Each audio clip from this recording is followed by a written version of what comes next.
Hello friends, नमस्कार। Welcome to my channel. तो चलिए स्टार्ट करते हैं आज का सेशन। कल हम लोगों ने 100 क्वेश्चन कंप्लीट किया था। ओके, आज हम लोग 100 के आगे 50 क्वेश्चंस कंप्लीट करेंगे। ठीक है, किसके? आदिकाल के। तो क्वेश्चन नंबर 101 है, आदिकाल में खड़ी बोली ब्रजभाषा अरबी फारसी में रचना करने वाला एकमात्र कवि कौन सा है? ठीक है, क्या अमीर खुसरो है या सरहप्पा या फिर विद्यापति या फिर मधुकर? वेरी इंपॉर्टेंट क्वेश्चन है। ठीक है, तो ये अमीर खुसरो हैं।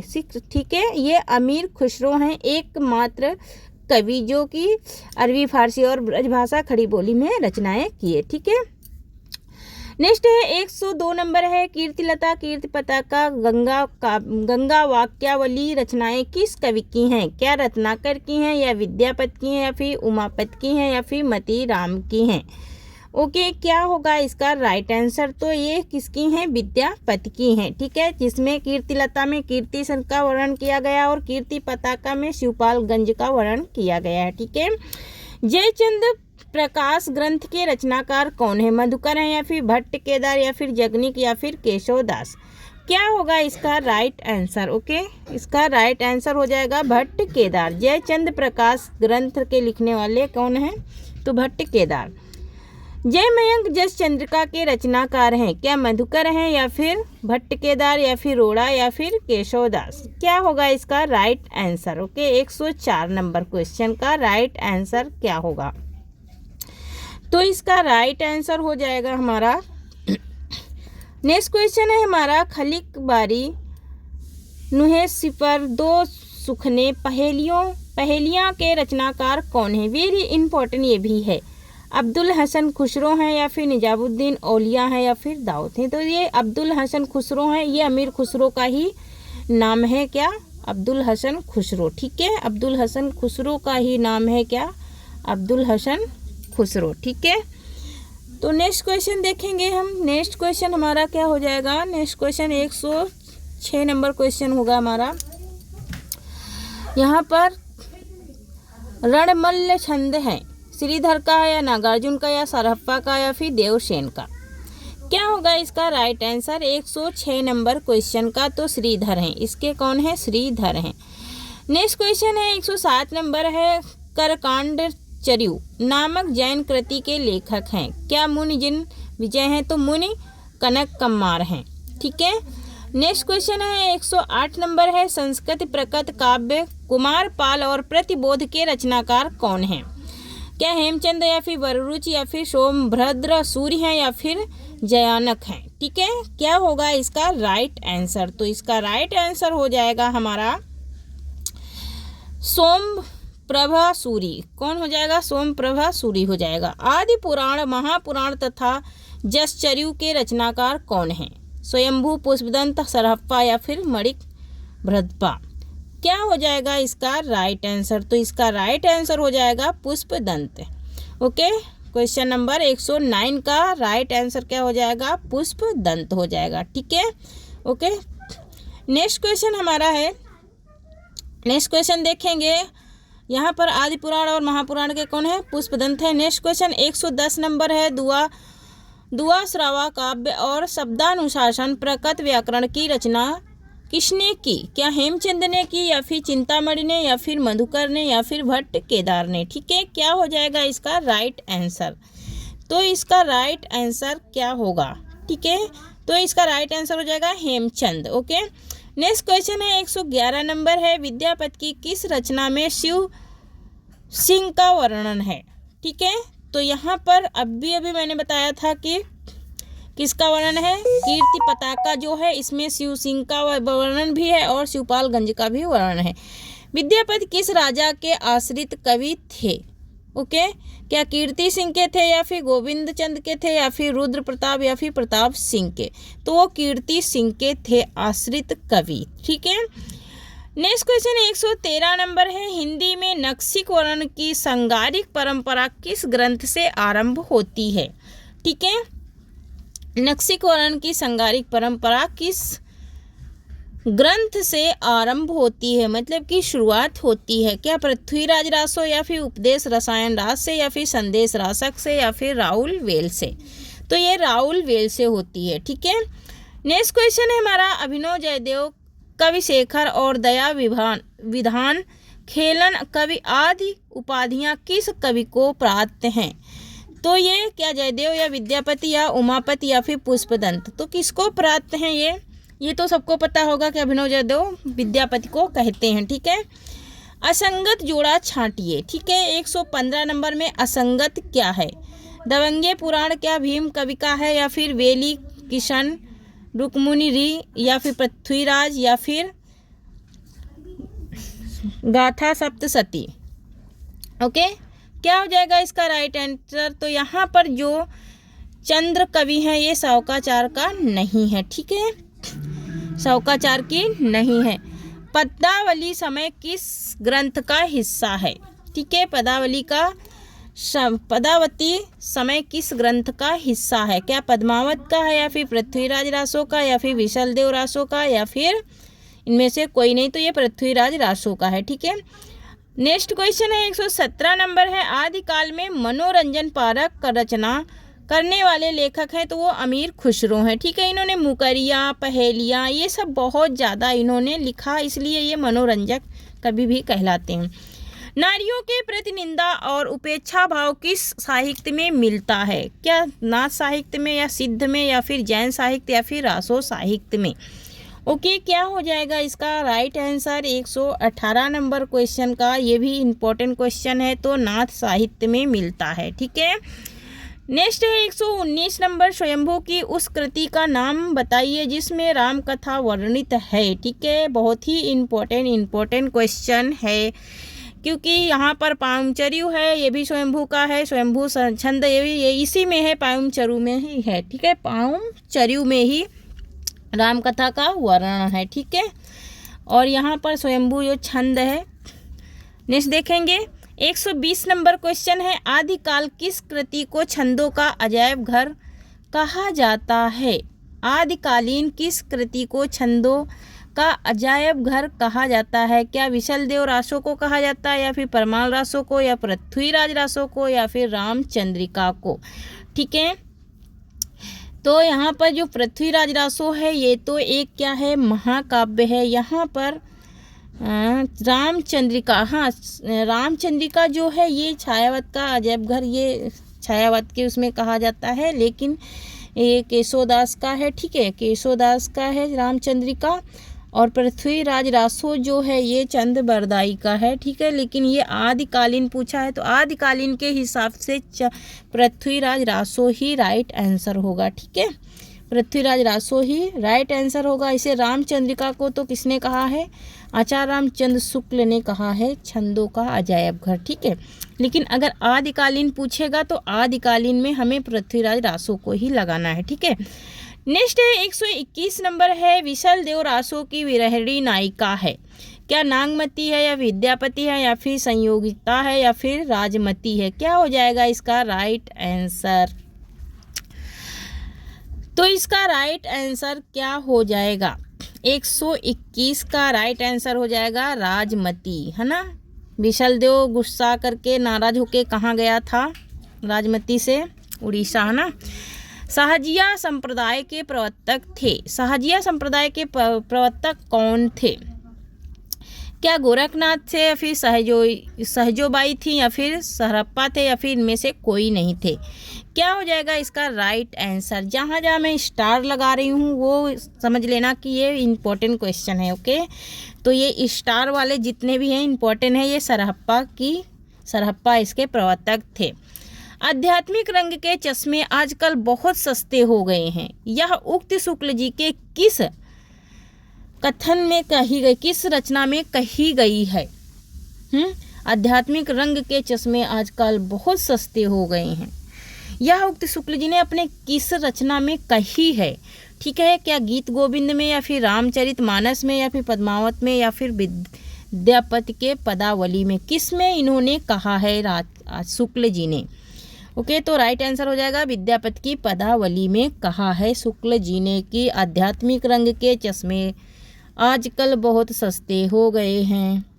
नेक्स्ट देखेंगे 124 नंबर है, पुस्तक जल्हड़ हल्तदाई पलिगंजन नपकाज पंक्ति किससे संबंधित है?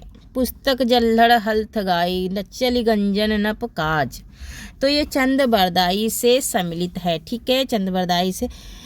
तरवर से एक तारिया तीरिया उतरी उतनी बहुत झिया बाप उसने नाम जो पूछा आधा नौ पंक्ति किस कवि की है?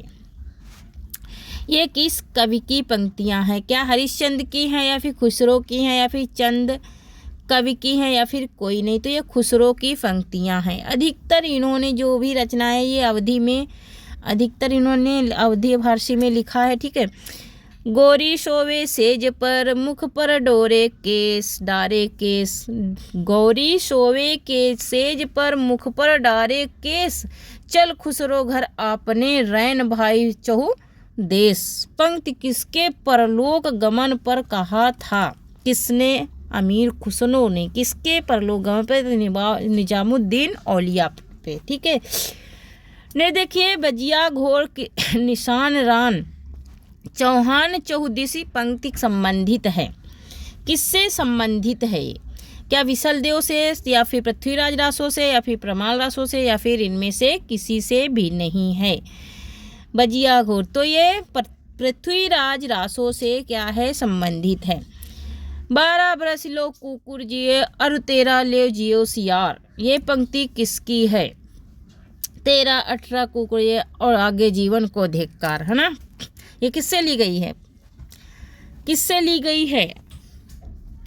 12 बरस लो कुकुर जिए और 13 लो जिए सियार। 13 18 हाँ देखो आगे नेक्स्ट।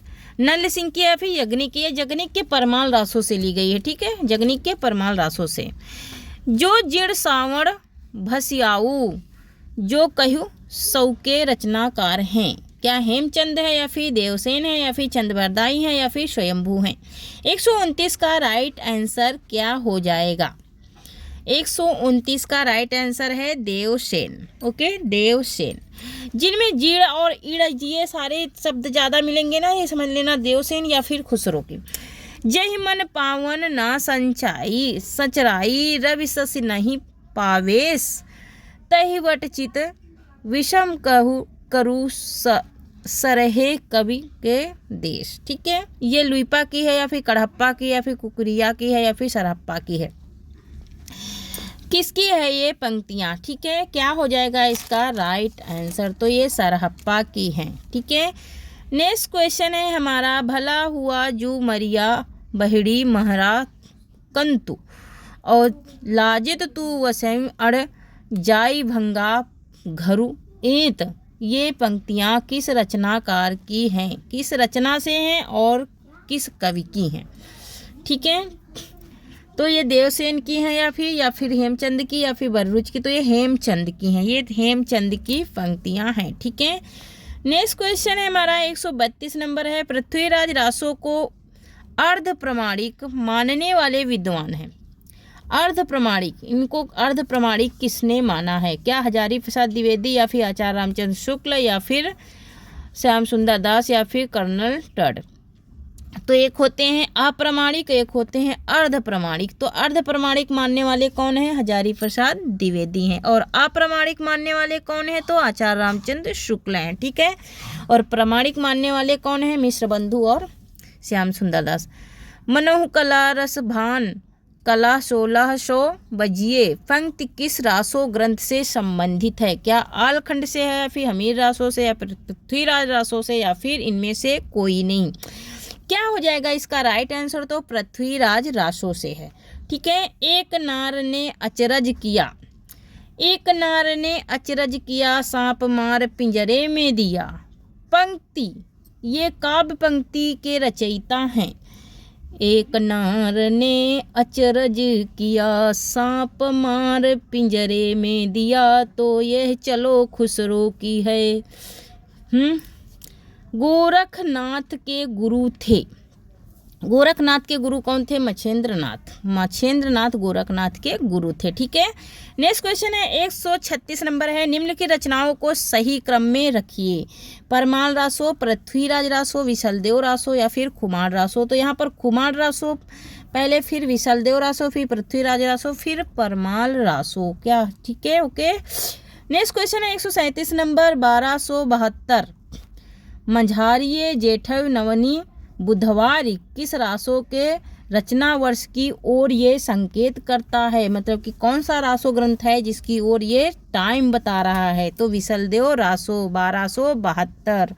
क्या 1272 में ये क्या किया गया था? लिखा गया था। इसका रचना काल का समय है 1272। नेक्स्ट क्वेश्चन है 138 नंबर है। आदिकाल में बलनाथ किसे कहा गया है? जलंधर को कहा गया। किसको कहा गया? जलंधर को कहा गया। नेक्स्ट है 139 नंबर क्वेश्चन है। गोरखनाथ के हठ योग पर किसका प्रभाव है? क्या पंतजाल का है, या फिर प्राणी का, या फिर मच्छेंद्र का, या फिर सरहप्पा का है? ओके, क्या हो जाएगा इसका राइट आंसर? तो इसका राइट आंसर है पंतजलि। पंतजलि का प्रभाव है। ओके। नेक्स्ट है बसंत विलास 84 छंदों का काव्य है, और ये क्या है? भक्ति काव्य है, या फिर नीति काव्य है, या फिर श्रृंगारिक काव्य है, या फिर वीर काव्य है? कौन सा काव्य है? 140 नंबर क्वेश्चन का राइट आंसर क्या हो जाएगा? तो 140 का राइट आंसर हमारा हो जाएगा क्या? 140 का राइट आंसर क्या होगा? तो श्रृंगारिक काव्य है ये। ठीक है, बसंत विलास। बसंत के नाम से ही जितनी रचनाएं हैं समझ लो कि वो श्रृंगार रस में ही आती हैं। ठीक है। रघुनाथ चरित हनुमंत कृत भूत भोज उधारी जिम पंक्ति किस ग्रंथ से ली गई है? परमाल रासो, या फिर पृथ्वीराज रासो, या फिर विशलदेव रासो, या फिर रामचरित से? क्या हो जाएगा इसका राइट आंसर? 141 का मतलब कि 141 का राइट आंसर क्या होगा? तो ये पृथ्वीराज रासो से ली गई है। ओके। नेक्स्ट क्वेश्चन है 142 नंबर है। सरहप्पा की रचनाओं का दोहा कोश के रूप में संपादन किसने किया? क्या राहुल शंकरत्यायन ने किया, या फिर पीताम्बर दत्त बर्थवाल ने किया, या फिर हजारी प्रसाद द्विवेदी ने किया, या फिर प्रबोध चंद बागची ने किया? क्या हो जाएगा इसका राइट आंसर? ओके। तो इसका राइट आंसर हो जाएगा हमारा दोहा कोश। इसका राइट आंसर हो जाएगा हमारा दोहा कोश के नाम से ही। तो दोहा कोश तो इनकी भी रचना है, मतलब पीताम्बर दत्त बर्थवाल भी ये किए हैं, लेकिन यहाँ पर दोहा कोश किसकी है? प्रबोध चंद बागची की है। ठीक है। और दोहा को सरहप्पा भी लिखे हैं। ठीक है। यहाँ पर देखिए शुक्ल जी ने पुरानी हिंदी को नाम दिया। क्या नाम दिया था? क्या प्रकट, भास हिंदी, या फिर आवहट, या फिर प्रकट, या फिर इनमें से कोई नहीं? 143 का राइट आंसर क्या होगा? 143 का राइट आंसर क्या होगा? तो उन्होंने प्रकटाभास हिंदी नाम दिया था। डॉक्टर विनय तोष भट्टाचार्य के अनुसार सरहप्पा का समय है क्या? 693 है, या फिर 614 ईस्वी है, या फिर 633 ईस्वी है, या फिर 733 ईस्वी है? क्या हो जाएगा इसका राइट आंसर? 144 का राइट आंसर क्या होगा? तो 633 ईस्वी है विनय तोष के अनुसार। नेक्स्ट है 145 नंबर है। शुक्ल जी ने जिन 12 ग्रंथों के आधार पर आदिकाल को वीर गाथा काल कहा है, उसमें से कितनी रचनाएं हैं? मतलब कितनी रचनाएं हैं और कितने खंड हैं? ओके। तो यहाँ पर कितनी रचनाएं उन्होंने प्रामाणिक माना है, ये होगा क्वेश्चन। ठीक है। कितनी रचनाएं प्रामाणिक माना है, ये भी क्वेश्चन इंपॉर्टेंट है। ठीक है। तो यहाँ पर 145 का राइट आंसर क्या होगा? क्या 4 है, या 5 है, या फिर 12 है, या फिर 6 है? ओके। तो मैं बताती हूँ कि इनकी तो 12 इन्होंने पूरी प्रामाणिक रचना मानी है, लेकिन यहाँ पर आदिकाल वीर गाथा काल के अनुसार इन्होंने 4 को क्या किया है? प्रामाणिक माना है। ओके। कनफटे योगी किस पंथ के लोगों को कहा गया? कनफटे योगी सिद्ध पंथ को, कि नाथ पंथ को, या फिर जैन पंथ को, या फिर बौद्धों को, या जैनों को कहा गया, बौद्धों को, या फिर नाथों को? कनफटे कौन होते थे? नाथ होते थे ना, नाथ पंथ वालों को, नाथों को कनफटा कहा गया ना, क्योंकि वो कान अपने छेदे रहते थे। शंकराचार्य के बाद इतना प्रभावशाली और इतना महावित भारतवर्ष में दूसरा नहीं। भारतवर्ष के कोने कोने में उनके अनुयायी आज भी पाए जाते हैं। भक्ति आंदोलन के पूर्व माने पहले वे थे शक्तिशाली धार्मिक आंदोलन। गोरखनाथ का भक्ति मार्ग ही था वो, और गोरखनाथ अपने युग के अनुसार उन्हें क्या किए, व्यक्त किए थे। उपयुक्त कथन किस विद्वान का है? क्या आचार्य रामचंद्र शुक्ल का है, या फिर गियर्सन का है, या फिर हजारी प्रसाद द्विवेदी का है, या फिर विनय तोष भट्टाचार्य का? तो यहाँ पर हजारी प्रसाद द्विवेदी का है। इन्होंने किसके ऊपर कहा है ये कथन? तो इन्होंने स्वामी विवेकानंद के ऊपर कहा था। सिद्धों के विषय में कौन सा कथन सत्य नहीं है? सिद्ध निरक्षरवादी थे, निरीश्वरवादी थे, या फिर सिद्ध नारी भोग में विश्वास रखते थे, या फिर सिद्धों की भाषा संध्या भाषा कहलाई, या फिर सिद्धों को कनफटा योगी कहा जाता है? तो ये तो राइट है, यहाँ पर नहीं पूछ रहा है, तो ये राइट को हमें हटाना है। तो यहाँ पर सिद्धों को कनफटा योगी तो कहा ही जाता था। ठीक है। नौ नाथों में कौन शामिल नहीं है? नौ नाथों में कौन शामिल नहीं है? क्या गोरखनाथ, या फिर आदिनाथ, या फिर कड़हप्पा, या फिर चौरंगी नाथ? ठीक है। तो यहाँ पर नाथों में कौन शामिल नहीं है? तो नाथ किस में आते हैं? सिद्धों में आते हैं। तो कड़हप्पा शामिल नहीं है। ठीक है। जोई जोई पीड़े सोई ब्रह्मांडे सिद्धांत के प्रवर्तक कौन हैं? क्या मच्छेंद्रनाथ हैं, या फिर गोरखनाथ हैं, या फिर सरहप्पा हैं, या फिर मणि प्रताप्पा हैं? ये आज का लास्ट क्वेश्चन है। ठीक है। तो इसका राइट आंसर क्या हो जाएगा? 150 का आज हमारा पूरा आदिकाल के क्वेश्चन जो थे वो भी क्या हो गए, कंप्लीट हो गए। ठीक है। तो ये गोरखनाथ थे। तो थैंक यू गाइस। कैसा लगा आज का सेशन, और आप लोगों को किस प्रकार के क्वेश्चन चाहिए? थ्योरी में चाहिए तो थ्योरी में आप मुझे कमेंट कीजिए। आप लोगों को कैसा लगता है, कैसी मेरी क्लास लगती है, वो कमेंट ज़रूर कीजिए। Okay, thank you. और आप कहाँ से देख रहे हैं वो भी आप ज़रूर लिखिए। ठीक है। तो थैंक यू। जय हिंद, जय भारत। तब तक के लिए स्वच्छ रहिए, मस्त रहिए और सुरक्षित रहिए, और गाते रहिए, नाचते रहिए, नए साल की खुशियाँ मनाते रहिए। ओके, तो थैंक यू। जय हिंद, जय भारत।